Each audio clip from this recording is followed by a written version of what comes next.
magtatanong tayo sa mga 5'9" dito mga boss. Magtatanong sa mga 5'9" kung ano nararamdaman nila pag nakakita ng mga sex team babae.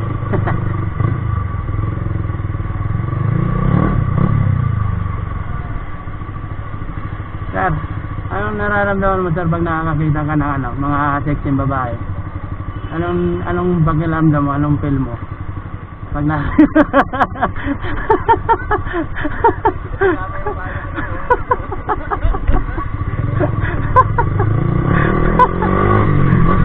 Di makasagot mga boss.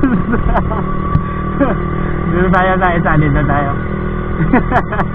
Ay, ito ang ano to eh, parang loyal to sa jowa kasi criminology to eh. Criminology to mga boss eh. Pero i-try natin itanong. Sir, pwede magtanong?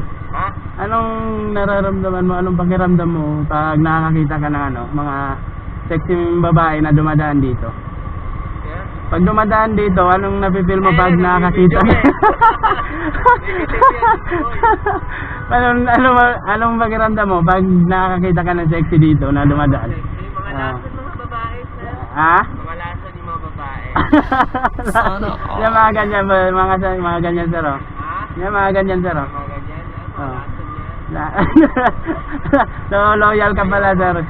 Loyal ka pala. Hindi ako, Yes, sir, thank you sir. Sabi ko sa inyo mga boss eh, loyal yan mga boss. Criminology kasi yan mga boss.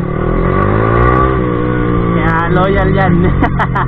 Hindi niya kaya lukuhin yung jowa niyan. Ganon din naman ako eh.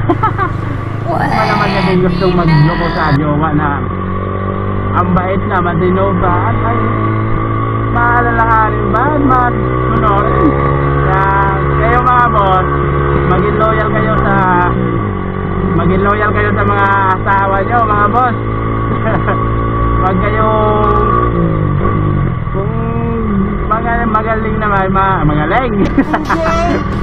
Kung mabait naman yung asawa nyo mga boss at maalalahanin at maalaga, hindi wag nila kayong maghanap ng iba mga boss.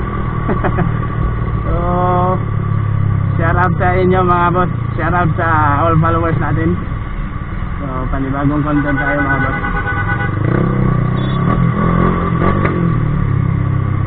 So tara na mga boss, mag-report na tayo. Kukuha tayo ng back to work mga boss. Dahil hindi tayo pinayagan mag-di-off bukas, pero nag-di-off pa rin. Kaya ayan sa'yo, mag-back to work ka.